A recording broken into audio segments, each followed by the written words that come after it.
At Sierra, discover great deals on top brand workout gear, like high-quality walking shoes, which might lead to another discovery. 40,000 steps, baby. Who's on top now, Karen? You've taken the office step challenge a step too far. Don't worry, though. Sierra also has yoga gear. It might be a good place to find your zen. Discover top brands at unexpectedly low prices. Sierra, let's get moving. Does it ever feel like you're a marketing professional just speaking into the void?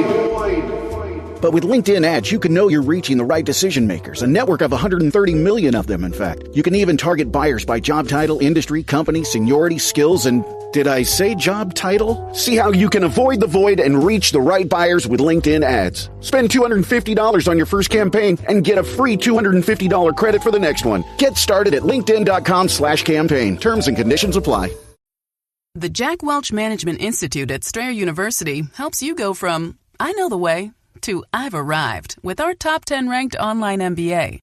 Gain skills you can learn today and apply tomorrow. Get ready to go from make it happen to made it happen and keep striving. Visit strayer.edu/Jack Welch MBA to learn more. Strayer University is certified to operate in Virginia by Chev and has many campuses, including at 2121 15th Street North in Arlington, Virginia. You're listening to 1865, the Nottingham Forest podcast with George Edwards. Hello and welcome back to 1865, the Nottingham Forest podcast, and our match report following Forest's loss at home to Sunderland by 1-0 as an Omar Alderete 38th minute header was enough to claim all 3 points. It means Forest are now 5 games without a win under Ange, 7 in total, and have now dropped more points against newly promoted sides this season than the whole of last season. I'm your host, George, and I'm joined by Baz for this one. Both of us were at the City Ground yesterday. We both had a day to die down, to digest, and to think about that absolute car crash and horror show of performance where I think me and Baz were just talking before we recorded. The players just looked completely clueless, didn't know what Ange was trying to tell them, and didn't really come into practice. So having slept on it, Baz, what's your thoughts? I was all for giving Ange the benefit of the doubt. I quite like him as a manager. He comes across great, and it'll be nice to see exciting attacking football, but I am officially worried now. And it's not I know that all the headlines and stuff are 5 games without a win for Postecoglou. I'm not actually that bothered about that. I mean, it was 4 away games, 2 very, very tricky ones out of that. So I'm not bothered about him taking a little while for the style to bed in, but it does feel like actually we've gone backwards a little bit now. Yeah. And I mean, the style bedding in it doesn't look positive remotely. And talking about elements of it, I mean, the biggest change for me is the inverted fullback thing, which I just can't get behind. I think Zinchenko is an abysmal defender, so him not being there puts more strain on Milenkovic, Morato and Williams, who have actually handled it quite well. And yesterday, as much as Ange's attacking football didn't look solid defensively, I thought we looked all right. We only conceded from a set piece, from open play. Sal's made 1 good save near the end. But it's going forward into the issue with Zinchenko. I mean, I think he crowds the midfield. He takes away from Anderson and Gibbs-White. There's less space there. And then the other changes, I mean, we're not really seeing the high line that he sort of brought into Spurs. We're just seeing us really be in possession without a clue. And that's not surely what he wants to see, is it? No, and I mean, I think Zinchenko's obviously got a pretty decent eye for a pass when he gets into that sort of midfield sort of area and he pushes right up. I was actually saying to the bloke, well, this is kind of going off the match report a little bit, but I was saying to the bloke who sits next to me is like, I remember when Nuno first came in and we had Nuno Tavares at wing back. And there were 2 games where Nuno got Tavares to do the inverted fullback thing, and Tavares would end up playing at sort of number 10, and that worked really, really well because it gave Gibbs-White a load of space because he was getting double marked, and suddenly one of the markers would have to come off and cover Tavares. But that's not what's happening when Zinchenko comes in. As you say, it's just getting crowded. Yeah. And we're sort of lacking any overlaps, and so we're finding it difficult to get a way through. And that's the thing. People like Bakwa who want to take people on are getting the ball, and that's all he can do. He's got the winger and defender stood there, and his only pass really is back to Milenkovic because everybody stood inside. He's got no one going past him because Nico can't go that way because he's got to cover Zinchenko. So I really am baffled by the tactics. But I think the first sort of scepticisms of Ange came when we saw the team sheet. We did expect changes, and it was only 4 in total, and all of them were in attacking sense. So Nico Dominguez started the game, his first appearance of the season. And we also had McAtee and Doy and Wood coming into the starting lineup. So it was Matt Sells in goal, Milenkovic, Morato, the centre-backs, with Zinchenko and Williams at full-back. Dominguez in midfield alongside Anderson and McAtee for his first Premier League start, and then Bakwa and Ndoye with Wood, the captain, up front. Now, I don't think there was that many surprises, I suppose, with the team news. I think Jesus was always unlikely to start, given the fact he got taken off at half-time, and Wood's obviously proven in the Premier League. And the main surprise was Dominguez, wasn't it? He's fit again, coming in from the start. So what are your thoughts on the team when you first saw it come through at 1:45? Yeah, I think it wasn't a surprise in that, the players had just played a few days before. We've got a big game on Thursday as well, which is even bigger now. I was expecting McAtee to come in to replace Gibbs White, and I was quite looking forward to that. I know you've got some doubts about Ndoye, but I think he's done all right. It's just a matter of getting up to speed to some extent. Bakwa, I think he's looked all right, but I think he's just.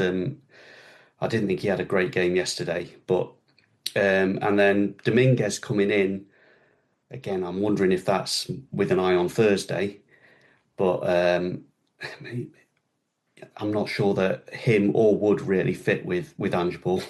Yeah, Dominguez, I just looked at him and thought he didn't know where to stand, did he? Often he was just like, Anderson was running around and Dominguez was almost following him, wasn't he? Zinchenko was always next to him.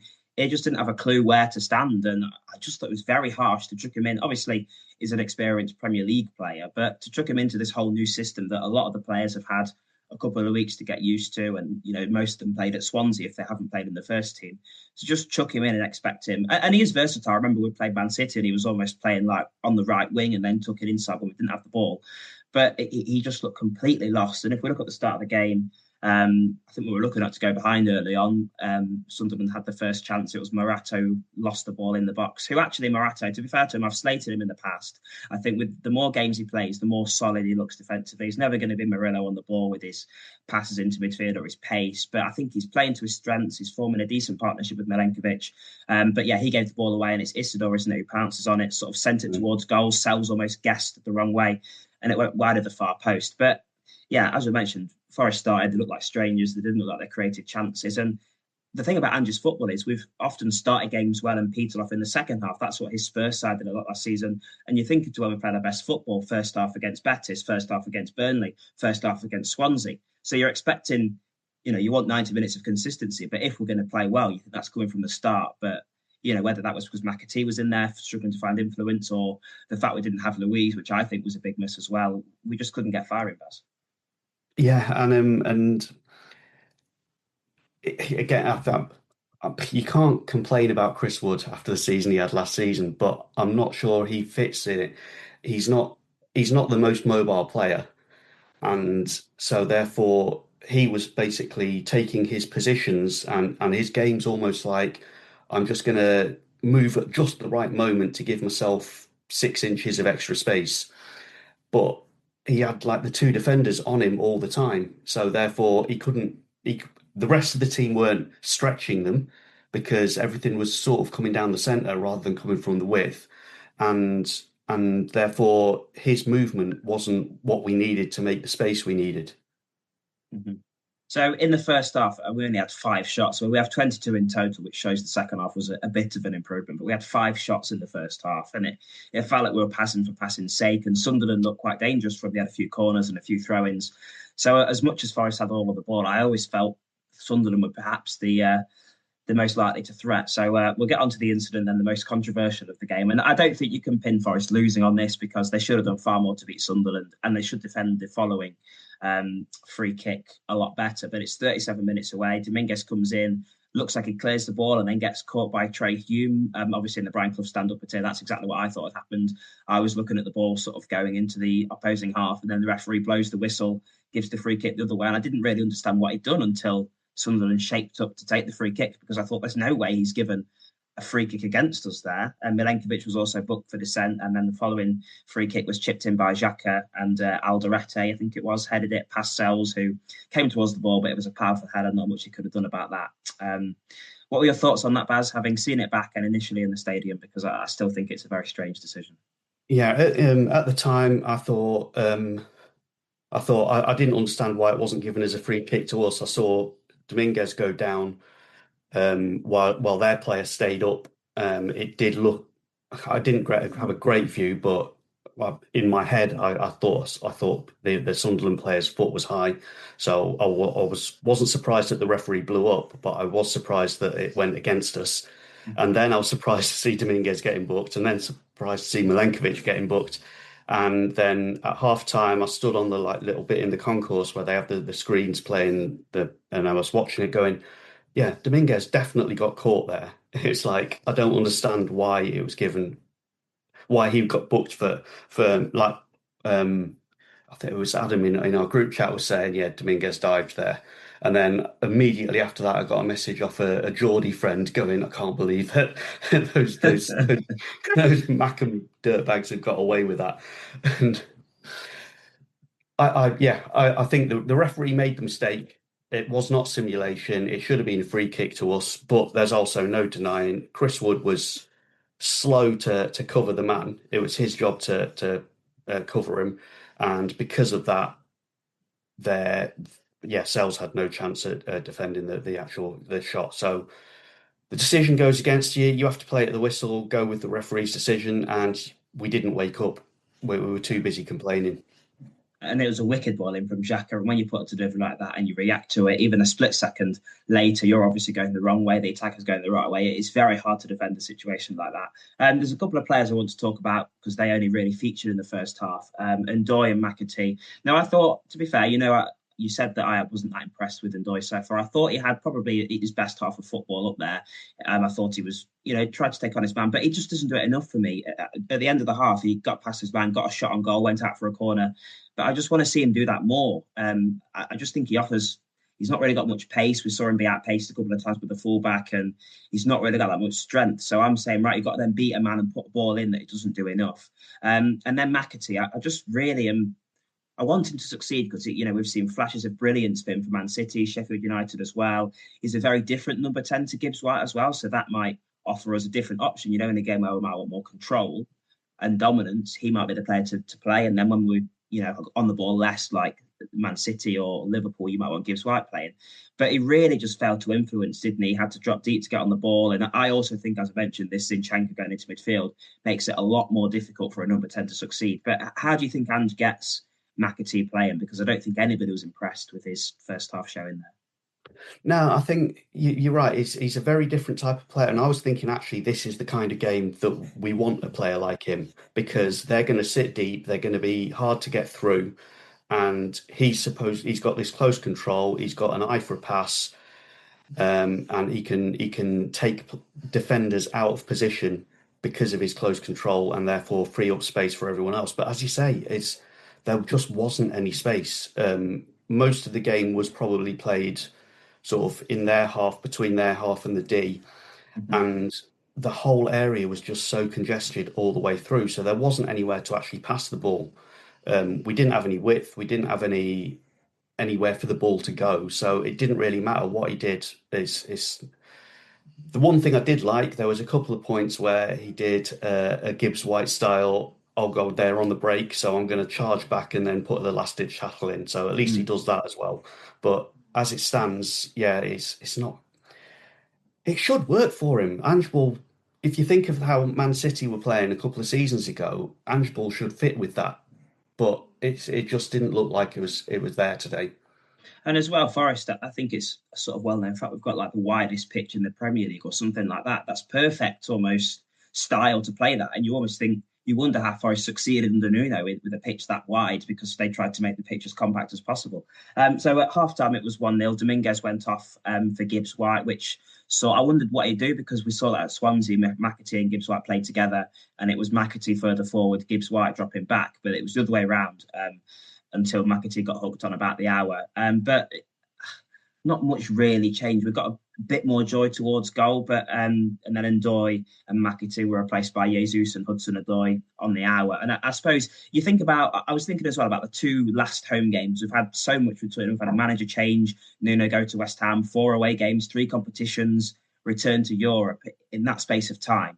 But you compare them, and they're both dismal at home performances. But at least Ange was proactive and trying to make changes from the bench, and Hutchinson comes on later, and I thought he was probably the best player, to be fair. Hutchinson and Jesus for me were the two shining lights there. But I watched Match of the Day, and Roofs, their goalkeeper, said he said I think if they played another hour, I didn't think they'd score, and that's exactly how I felt. Baz, I don't know about you.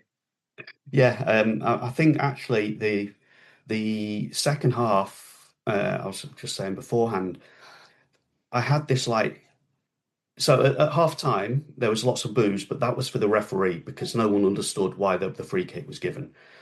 But in the second half, I had this tightness in my chest, and I was like, I've not had this watching Forest for years. I'm trying to think back to when it was, and as I was saying, it was when Martin O'Neill was in charge, and at that point we had a relatively talented squad for the championship, but the players just didn't know what they were doing. They were running into each other. They were making passes into empty space because no one was making the run for the pass. And that's what it was like for the certainly the first 2/3 of the second half until Hutchinson came on. Was we didn't know what we were doing. We didn't know where the other players were going to be. We didn't know what we wanted to do with the ball, where it should have been, where we wanted, how we were going to get through them. We just looked clueless, and that really, really worried me a lot. I mean, we looked slightly better when Hudson-Odoi and Jesus came on. Again, Jesus with his movement up front, and Hudson-Odoi actually managing to hold onto the ball and do something with it. But until Hutchinson came on, it was like, yeah, that we were probably a little bit better at keeping the ball and maybe a little bit better at using it, but we still didn't know what to do with it. Mm-hmm. And that really worries me. I think that's a great point about O'Neill as well, because you think about when he came in, and I remember the Leeds game just before when Karanka got sacked, and the whole stadium was singing, "We want you to stay, Aitor Karanka, we want you to stay." 2 weeks later, Martin O'Neill comes in and completely rips up what Karanka was doing, different style, dinosaur ball, and things like that. It's awful. And Ange is almost doing the same, you know. Nuno's football was working quite well for us. And maybe there was a suggestion that Forest might be ready to take the next step up. But you think about that to the Brentford game. Forest dominated possession there. They showed a really different side of them there. And, you know, I know Nuno forced himself out of the club or whatever, but whether Forest had to make such a drastic change to play this football that's so different. And we saw Nuno his football built on what Steve Cooper did. It wasn't that dissimilar. It was counter-attacking, solid defensive base. He just made little changes to it, but it didn't really succeed until he had a full pre-season to implement his ideas, to try things.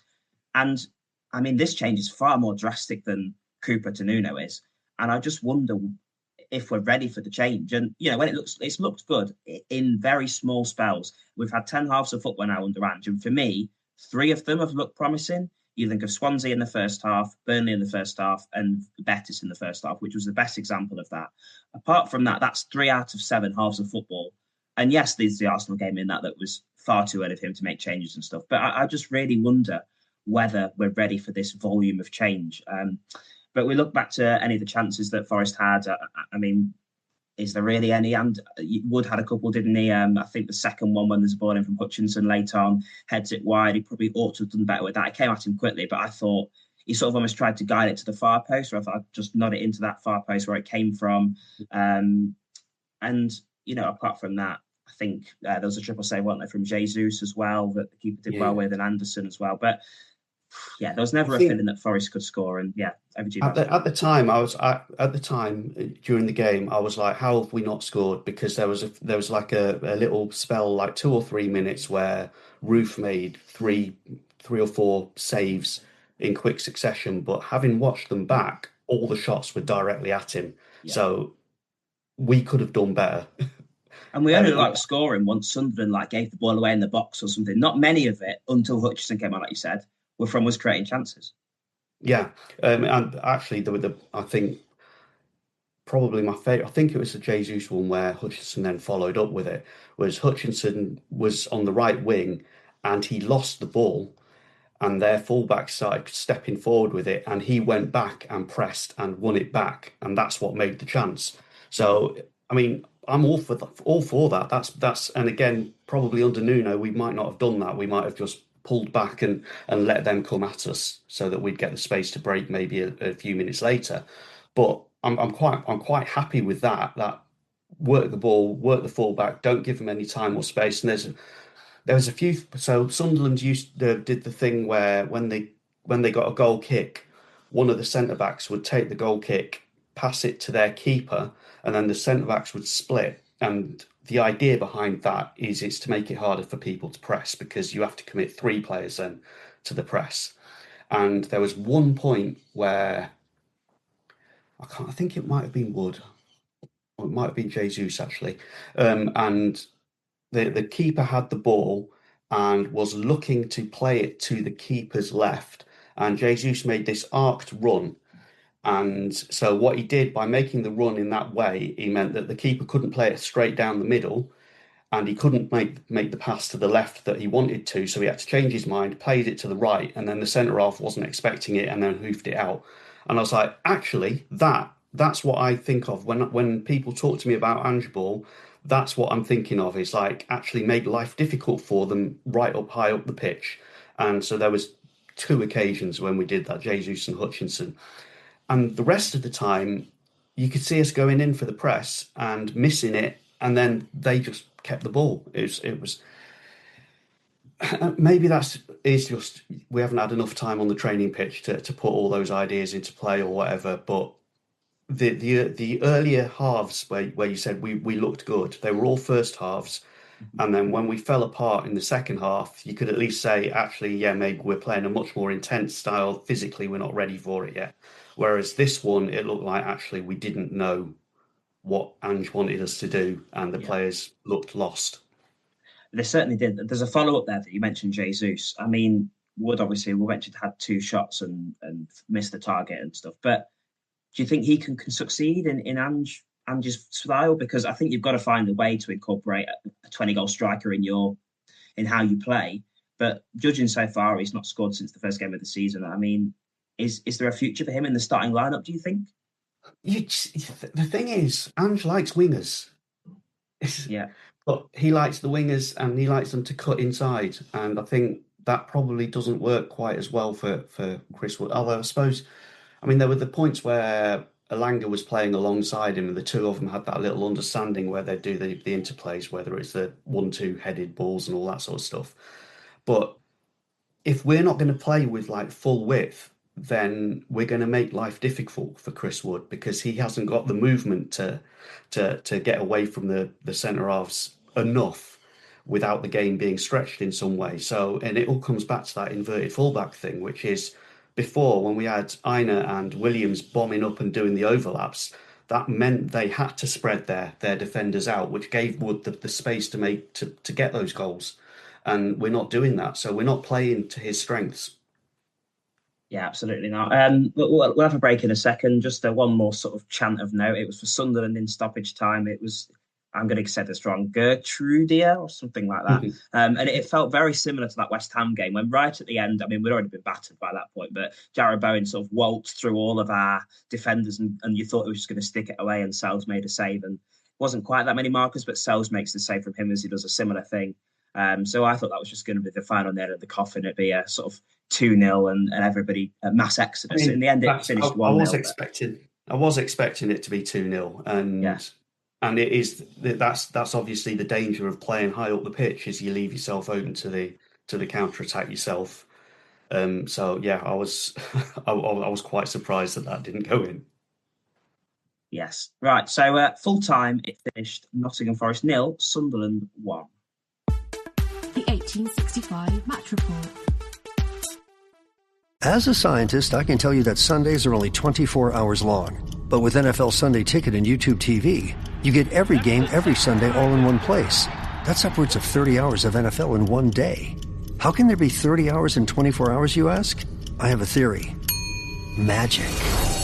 New users get NFL Sunday Ticket for 8 payments of $34.50 per month. Sign up at NFLSundayTicket.com. Local and national games on YouTube TV. NFL Sunday Ticket for out-of-market games excludes digital-only games and commercial use. Terms and embargoes apply. Availability varies. You're listening to 1865, the Nottingham Forest podcast. Morning, lads. It's Gav Henderson from Howie the Podcast and Roker Report here. Just checking in, I was asked to talk a little bit about the game. I'm sure you guys will be probably mulling over that booking and free kick, which led to the Sunderland goal, and I'll get on to that in a little bit. But just to talk about the game in general, I think Sunderland gave a really good account of themselves. Thought the performance was of the level that we've seen virtually all season from our team to date. Very organised, very well drilled. We were a threat on set plays. We were good in the air. We were organised defensively, and I think we've played a lot of teams already this season, a bit like Forest, who want to impose themselves on us, and it's worked to our advantage because a bit like yourselves last season, we are very comfortable without the ball, and I think that's ultimately going to lead to our success. And there were moments in the game where I felt Forest dominated the ball, but I didn't really feel under threat. There was obviously the Wood chance, which I'm sure everyone's talking about, and he's got to bury it. He had a really poor game, I thought.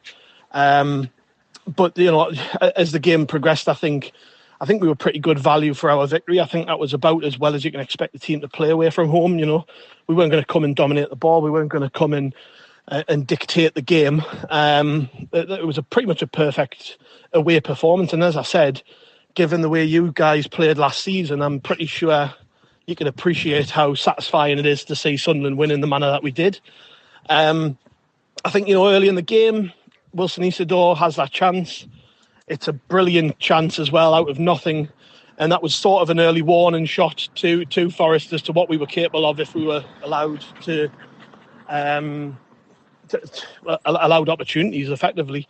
And as the game went on, we allowed you the ball, I would say, a fair bit. But yeah, we were good value for it. And then as the half goes on, I said on our preview pod that I fancied one of the new centre halves to score a goal from a set play, because we've threatened that exact goal for weeks now.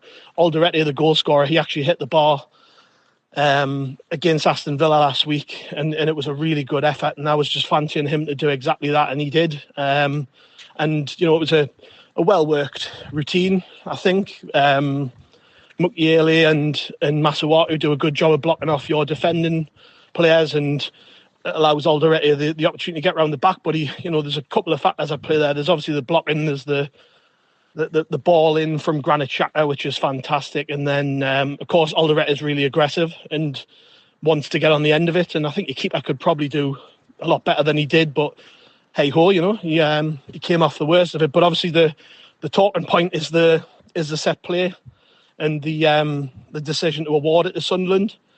I would be interested to hear from the referee exactly what happened there, because I don't know if it was just about simulation, because the way that he sort of, he almost gave himself whiplash to turn around and give the card makes me think that he heard something as well. But I do think whilst, it's a little soft, if he's dove or he's adjudged to have dove, and I said this on our podcast after the game, then it is a free kick. It's maybe not a booking. But simulation does carry that, doesn't it? If you simulate in the box, if you dive in the box, you are going to pick up a yellow card and give away a free kick. And there should be consistency around the pitch. So I can understand why you might feel aggrieved, but I think that's the nature of football these days. There are a lot of soft or perceived soft decisions given. So, you don't say it often, but I suppose to the letter of the law, it's probably right. But either way, despite the fact you might think it wasn't a free kick, you've got to defend it better. Ultimately, the opportunity was still to defend. The set play was there. Forest weren't able to do it. Sunderland score. And then I think as the game went on, whilst there was that pressure, and you see the strength that Forest have got from the bench, the attacking options that you've got from the bench are fantastic. I think Sunderland coped pretty well with it. And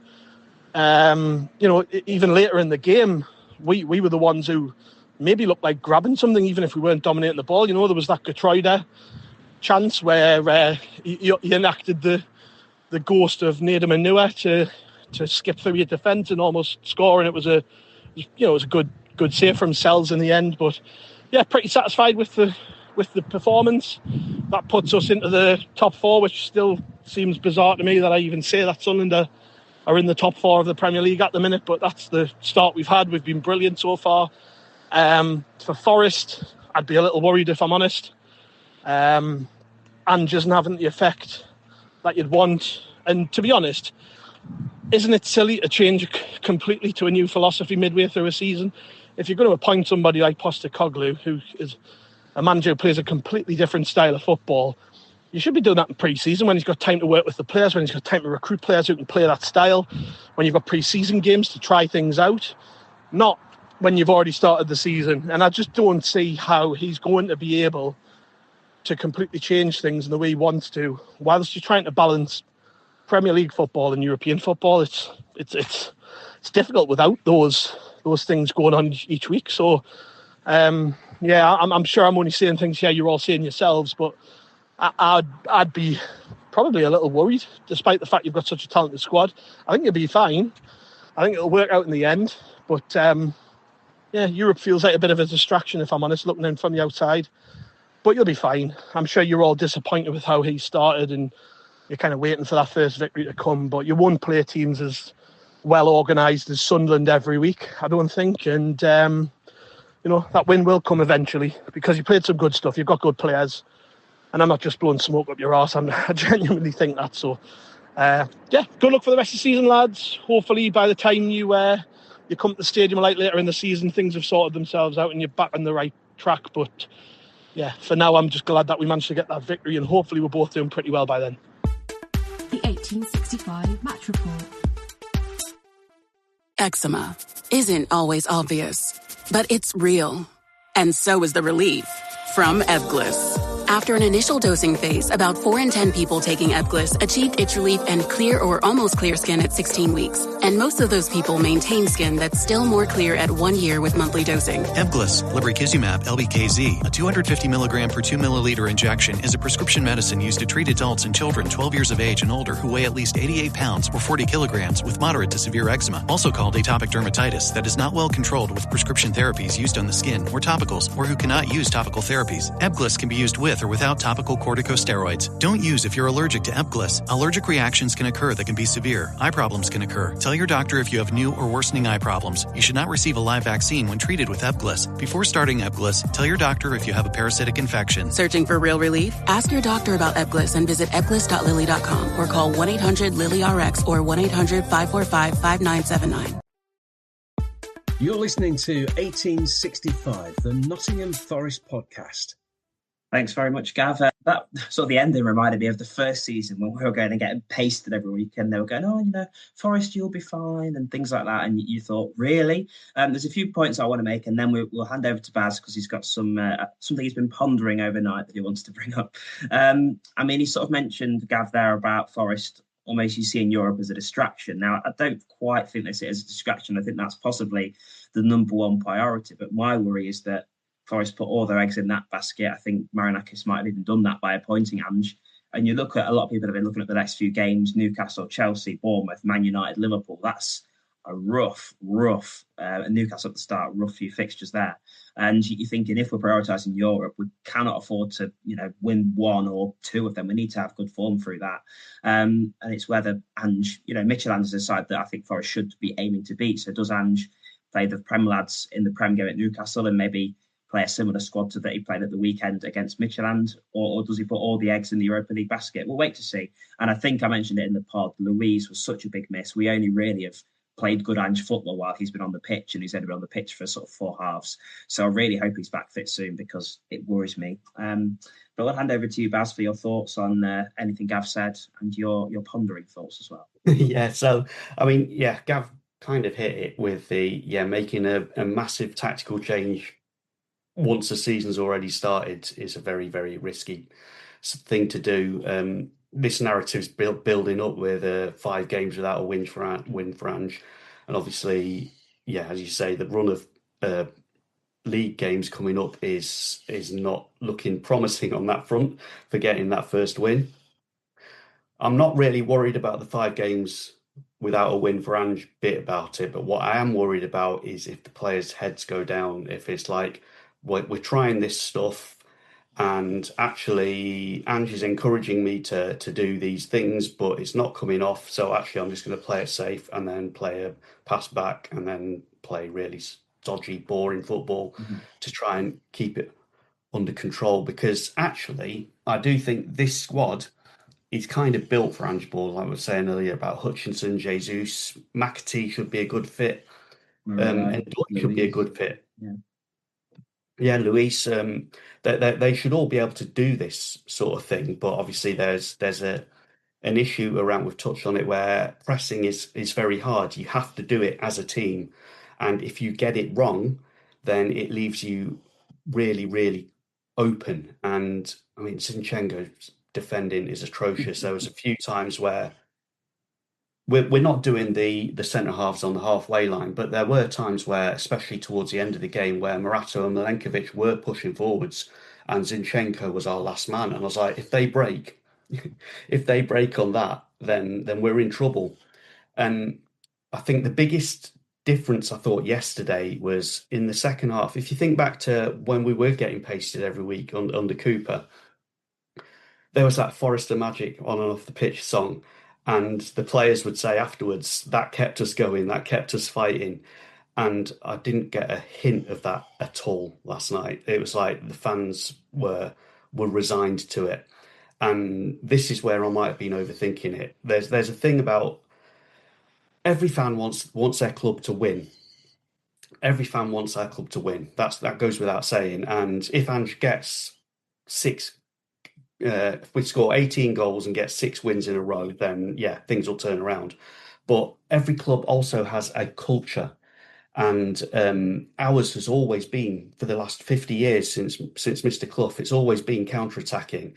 There's Clough, there was Frank Clark, Paul Hart, Sabri, Coops, Nuno, and you'd think that doesn't matter. If you're winning, it doesn't matter. But when you're not winning, when things aren't going well, then the fans are going to have less patience if you're not playing in that style. And the perfect example of that is David Moyes at West Ham, because he won the trophy, but they still wanted him out. And I think for the same reason, Nuno going to West Ham, that's a really bad move for him. The perfect manager for West Ham is Ange. They're a chaotic club. He's a chaotic manager. He plays attacking football. It fits really, really well.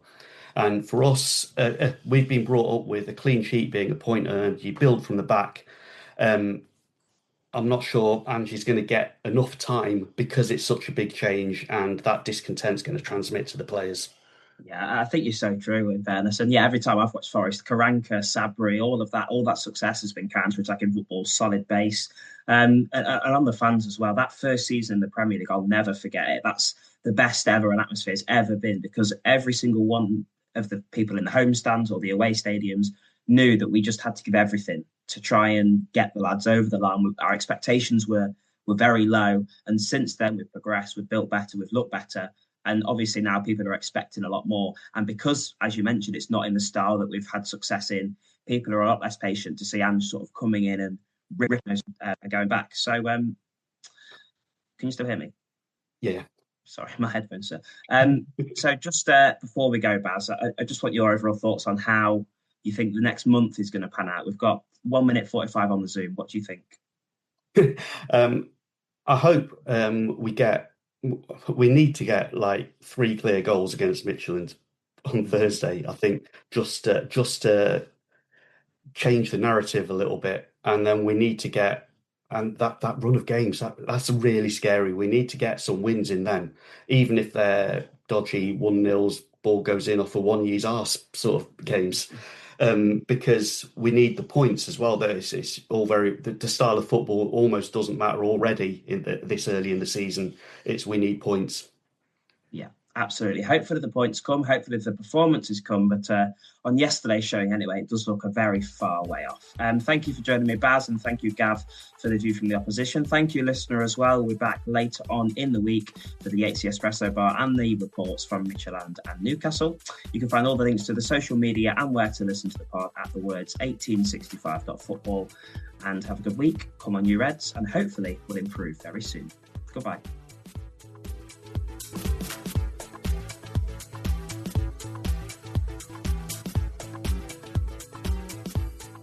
You've been listening to 1865, the Nottingham Forest podcast. If you like what you hear, please subscribe and leave us a review.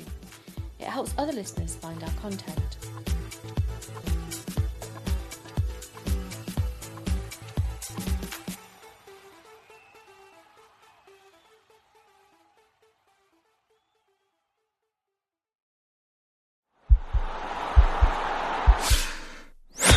This podcast is part of the Sports Social Podcast Network.